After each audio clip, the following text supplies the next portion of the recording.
So I bought a vineyard. Rolling hills, rows of grapes, my own little slice of wine country. I pictured myself walking the vines at sunset with a glass of my own Cabernet.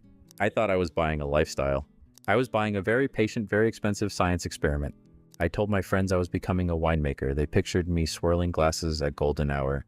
What actually happened was me standing in the mud at 6 in the morning, yelling at an irrigation valve. For the first 3 years, I made $0, not low profit, zero, nothing, nada. By the end of this video, you'll know exactly why grapes can lose you money even in a good harvest, where the real payday actually hides, and why a single frost can wipe out an entire year in one cold night. Let's start with the number that ruined my optimism early on. I assumed you plant grapes, wait a bit, and wine money starts rolling in. Here's what actually happens. Years 1 through 3 are just called establishment. You're planting vines, building trellises, running irrigation lines, and basically babysitting baby plants. There is no commercial harvest. There is no revenue. There is just spending. I spent 3 full years watching sticks in the ground and calling it investing. Land and vineyard setup alone can run $10,000 to $50,000 an acre, depending on where you are, and that's before a single grape becomes a single bottle. In fancier regions, the land alone can run over $100,000 an acre. I did not buy in a fancy region. I want that on the record. By year 4 or 5, you finally get your first real harvest. Except the vines are still young, so you're only getting 50 to 75% of what a mature vine can eventually produce. According to an actual university study, a typical 10-acre vineyard might not see positive cash flow until year 8. Year 8, I have goldfish that didn't live that long. So the natural question becomes, once the grapes finally show up, where's my money? Here's the twist that took me embarrassingly long to understand. Grapes on their own are almost a bad business. If you're just growing grapes and selling them by the ton to a winery, the math gets ugly fast. At a price around $650 a ton, you need at least 11 or 12 tons per acre just to see any profit at all.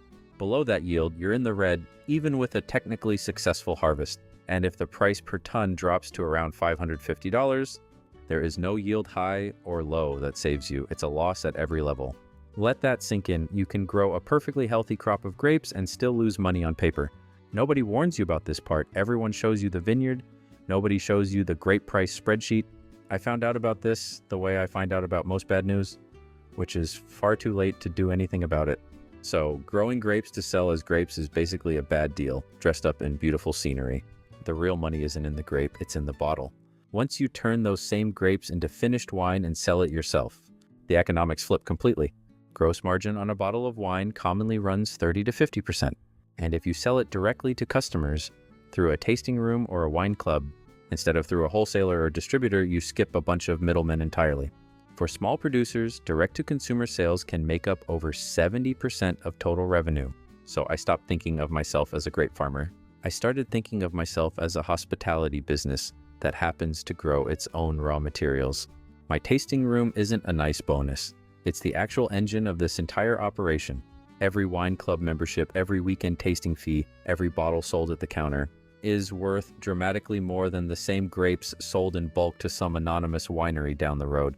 I redesigned my entire tasting room layout around this idea within my first year of actually understanding it. More seating, a better view of the vines, a wine club sign-up sheet practically shoved into people's hands on the way out. All right, numbers aside, let's talk about the thing that keeps me checking the weather app at midnight. A single frost on a single night can destroy an entire year of work. Grapevines are shockingly sensitive to a late spring freeze or an early fall cold snap. One bad night can cut your yield by half, or wipe it out completely, with zero warning and zero refund. There's no reshoot, there's no, we'll catch up next quarter. The grapes are just gone. I now check 5 different weather apps every single night between March and May. My phone thinks I'm either extremely dedicated or mildly unwell, possibly both. On top of weather, there's disease and pests. Mildew, rot, and insects can quietly wreck a harvest before you even notice anything's wrong. I once lost a section of vines to a fungus I couldn't even pronounce, let alone spell. And then there's the winery equipment itself. Basic winemaking equipment alone can run somewhere between $200,000 and $1 million. If you want an actual building and tasting room to go with it, that number climbs into the millions, sometimes many millions, depending on how nice you want the experience to look. I wanted it to look charming and rustic. The invoice said charming and rustic costs extra. I want to be honest about something else too. A huge chunk of the actual financial upside in this business isn't operational profit at all. It's the land itself quietly appreciating in value over the years you own it. Plenty of vineyard owners make more money eventually selling the property than they ever made selling a single bottle of wine, which is a strange thing to realize about a business you started because you loved the wine part. Turns out my real job this whole time may have just been patient landscaping. All right, let's put some real numbers to this because the dream and the spreadsheet are very different documents. Say you own a 10-acre vineyard that's finally mature in year 9 or 10. You're producing wine and selling most of it directly through your tasting room and wine club. In a strong year, decent weather, healthy yields, good foot traffic, you might generate around $400,000 in total wine sales. At a gross margin around 40%, that's roughly $160,000 in gross profit. After operating costs, staffing the tasting room, farming labor, bottling, packaging, let's say costs eat up about 70% of that gross profit. That leaves you somewhere around $50,000 in actual profit for the year. Not bad, genuinely not bad, I'll take it. Now let's run a bad year. A late frost cuts your yield by 40%. Total wine sales drop to around $240,000. Gross profit at that same 40% margin comes out to about $96,000, but your fixed costs barely change.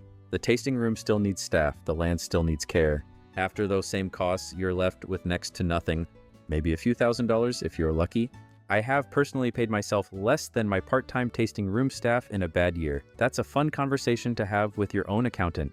One cold night in April can be the difference between a comfortable year and barely breaking even. So here's my honest advice. From someone who has personally screamed at a weather forecast. If you're buying a vineyard because you love wine and scenery, that's a beautiful hobby. It is not a fast business plan. If you're buying one because you're ready to wait almost a decade, build a genuine hospitality brand and treat frost warnings like a personal threat, you might actually have what it takes. I still walk the rows at sunset sometimes, glass in hand, and for about 4 minutes it feels exactly like the dream. Then I remember the spreadsheet and the feeling passes, and I go check the weather app again. I bought a vineyard thinking I was buying wine. What I actually bought was a decade-long bet on land value, wrapped in a very beautiful, very fragile crop. If you want to see what happens when I buy the next terrifying business idea, subscribe because there's always a next one.